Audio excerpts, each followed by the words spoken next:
वज़ीर-ए-आज़म पाकिस्तान जिनका एक बयान मेरे सामने मोबाइल पे खुला हुआ है, जिसमें उन्होंने वाज़ेह अल्फाज में इरशाद फरमाया था कि I consider myself as the biggest environmentalist in the history of Pakistan. उस एक लतीफ़े या दावे के बावजूद भी क्या वजह बनी कि जो बाइडन ने इमरान खान साहब को या इमरान खान साहब के नामज़द किसी फ़र्द को या मुझे और आपको, मेरे देश को बुलाना तक गवारा न किया? क्या वजह है कि वो जो बिलियन ट्री का लतीफ़ा छोड़ा गया था, जिस पर सुप्रीम कोर्ट ऑफ पाकिस्तान ने खुद सवालिया निशान या एक्सक्लेमेशन मार्क बहुत पहले ही लगा दिया था? इस हवाले से सुप्रीम कोर्ट ऑफ पाकिस्तान की मुतअद्दिद ऑब्जर्वेशन हम अपने प्रोग्राम में शामिल कर चुके हैं। उस एक लतीफ़े के बाद कम से कम एक सीट घेरना तो हमारा हक बनता था। नमस्कार दोस्तों, a very warm welcome to United Hindustan channel. जैसा कि आपने सुना पिछले वीडियो में कि इन्वायरमेंटल कॉन्फ्रेंस में पाकिस्तान को ना बुलाए जाने की वजह से पाकिस्तानी लोग कितना हैरान हैं। ये वीडियो भी इसी टॉपिक पे है जिसमें पाकिस्तान का कहना है कि कॉन्फ्रेंस में 40 कंट्री को इनवाइट किया गया, इंक्लूडिंग इंडिया एंड बांग्लादेश। यहाँ तक कि भूटान जैसे छोटे कंट्री को भी इनवाइट किया गया, नहीं पूछा तो सिर्फ पाकिस्तान को। जबकि इमरान खान ने ये दावा किया था कि वो अपने आप को पाकिस्तान के सदी का सबसे बड़ा इन्वायरमेंटलिस्ट कंसिडर करते हैं।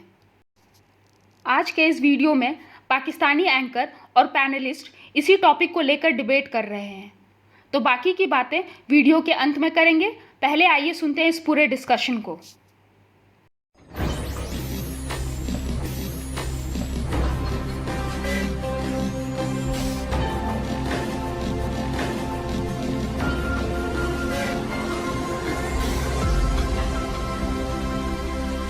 सर, ये इस सदी के सबसे बड़े एनवायरमेंटलिस्ट यानी माहौलियात के माहिर को, हमारे मुल्क को, हमारे मुल्क के वजीर आज़म को, हमें आपको जो बाइडन ने लिफ्ट तक ना कराई, बांग्लादेश की वजीर आज़म नरेंद्र मोदी जैसा कस्साब जिसका काम खून पीना है, वो तक बुला लिया गया। नहीं अगर जहमत दी गई तो हमारे मुल्क को वजह ज़रा बयान कीजिएगा। बिस्मिल्लाहिर्रहमानिर्रहीम। सबसे पहले तो शुक्रिया मुझे मौका देने का और मुझे मेरी आवाज़ कौम तक पहुंचाने का। और दूसरी बात ये कि आपके सवालात में हमेशा, वैसे मुझे अब अच्छे भी लग रहे हैं, लेकिन आपके सवालात में मुझे हमेशा गुस्सा नज़र आ रहे होते और आप अपने सवालात ऐसे पूछ रहे हैं जिस तरह कि वकील कोर्ट में जाके पूछ रहे होते हैं।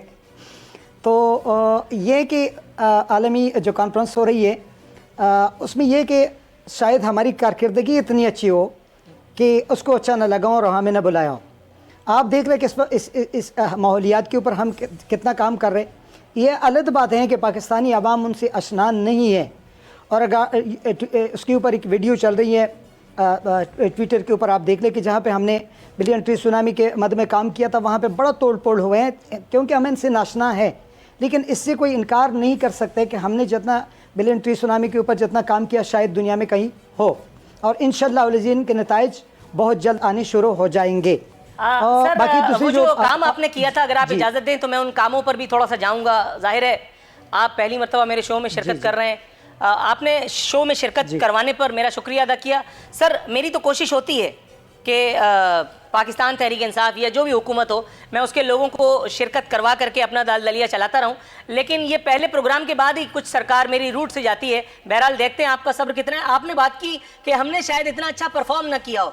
सर, ये बड़ी हैरान कुन बात है क्योंकि हमारे, आपके, हम सब के मुंतखब वज़ीर आज़म बैनुल-अक़वामी सतह पर कौम को बारहा हमें ये बता चुके हैं कि हमने इंतहाई बेहतरीन परफॉर्मेंस की है, हमने बिलियन ट्री लगाए हैं, हमने ये किया और हमने वो किया, और आप कह रहे हैं कि शायद हमने अच्छा परफॉर्म नहीं किया। यहाँ आपकी और सुप्रीम कोर्ट की मेरा ख्याल है कि टोन एक जैसी हो जाती है। पीएम यहाँ एक पेज पे आप जैसे मेंबरान नेशनल असेंबली के साथ नहीं है। आपको इस बात का इदराक तो है ना? देखिए जी, मैंने ये नहीं कहा है कि शायद हमारी परफॉर्मेंस अच्छी नहीं हो, बल्कि मैंने कहा है शायद हमारी परफॉर्मेंस बहुत अच्छी हो, इस वजह से नहीं बुलाया। और दूसरी बात, आप कहते हैं कि हमारे शो में पर नहीं जाता है, मैं आऊँगा, लेकिन मैं आऊँगा। भाई सुनिए, आप सवाल करके जवाब ही नहीं लेते तो मैं क्या करूँ? देखिए, मैं आऊँगा आपके शो में, लेकिन सवाल ये है कि आपने भी एक तजिया निगार और एंकर बन के सवाल पूछ लेना। ये अगर इस तरह अब जिस अंदाज से आप पूछ रहे होते हैं तो फिर PMLN और पीपल्स पार्टी को बुलाने की क्या ज़रूरत है? तो मेरे ख्याल में आप उसके स्पोक पर्सन की जगह बैठ जाएं और किसी न्यूट्रल साथी को बिठा दें।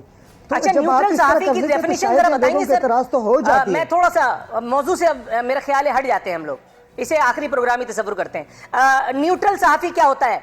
वो जो अपने प्रोग्राम का आगाज तब्दीली का नारा लगा करके करे, नवाज शरीफ को गालियां बक करके करे, आसिफ अली जरदारी को लान तान करके करे, हजरत इमरान अहमद खान नियाजी रहमतुल्लाह अलैह करके करे, वो जो आपने एक फुलझड़ी को किसी चैनल पे बिठा रखा है प्राइम टाइम स्लॉट पर, वो जो आपने एक बाकायदा कुछ चैनल्स को गोद ले रखा है जिनकी सुबह और शाम इमरान खान की मिदत और पाकिस्तान पीपल्स पार्टी और नून लीग को मुगल्लिजात बक करके होती है, उसे आप साफत कहते हैं? हजरत, अगर आप इसे साफत कहते हैं तो फिर मेरा ख्याल है आपका इंतखाब यकीनन गलत है। आप जब तक कफे अफसोस मलिए, मैं आप तक दोबारा आता हूं।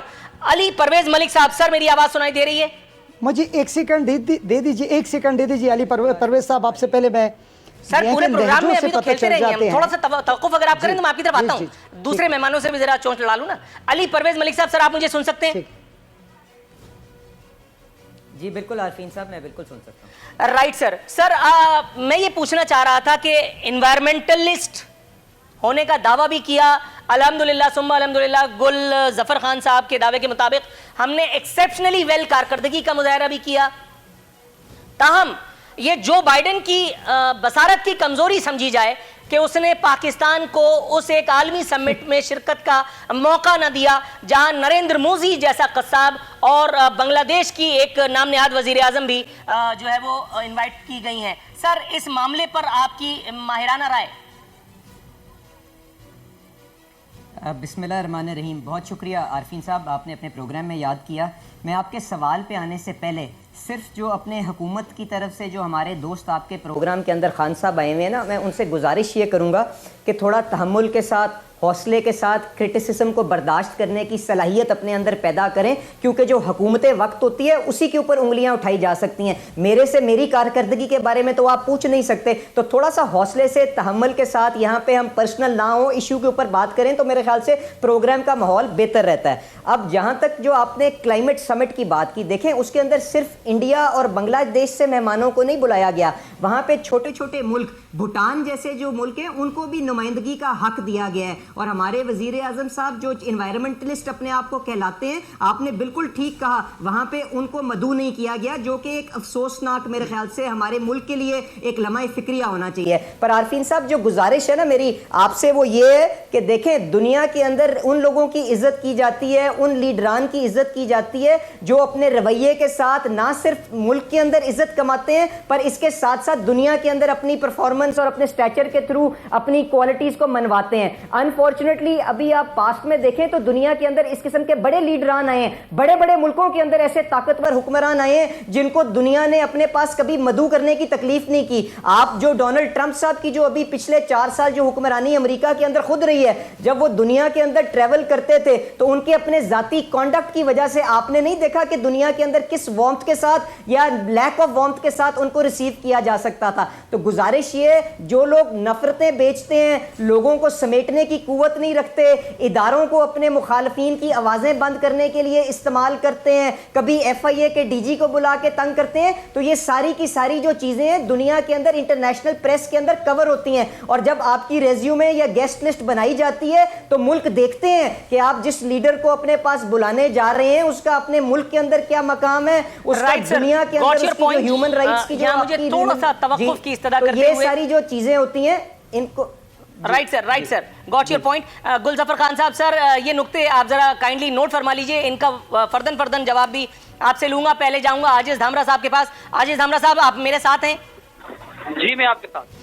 सर प्रोग्राम में खुशामदीद कहते हुए सबसे पहले मैं आपको याद दिलाता चलूं कि आपकी पार्टी के मौजूदा चेयरमैन साहब आसिफ अली जरदारी साहब, आपके कायदे तहरीक, पाकिस्तान में एक मरतबा अगर आपको याद हो तो मैं याद हो कि ना याद हो मिनिस्टर फॉर एनवायरनमेंट भी रह चुके हैं।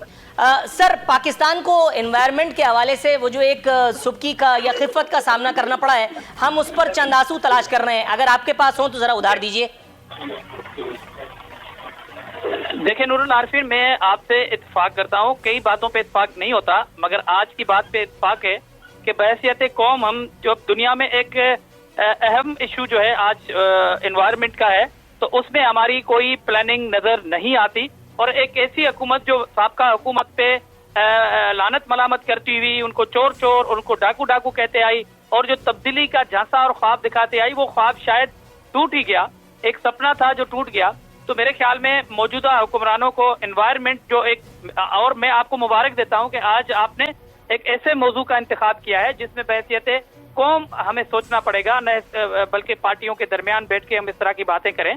तो मेरे ख्याल में कि एनवायरनमेंट पे जितना काम होना चाहिए था, अनफॉर्चुनेट के मुझे एतराफ़ करना पड़ रहा है कि वो काम नहीं हो पा रहा।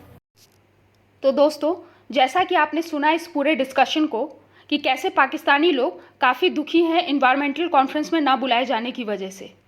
उन्होंने तो ये उम्मीद लगाए रखी थी कि ट्रंप के जाने के बाद जो बाइडेन पाकिस्तान को तवज्जो देंगे, लेकिन अब उनकी इस उम्मीद पे भी पानी फिरता नज़र आ रहा है।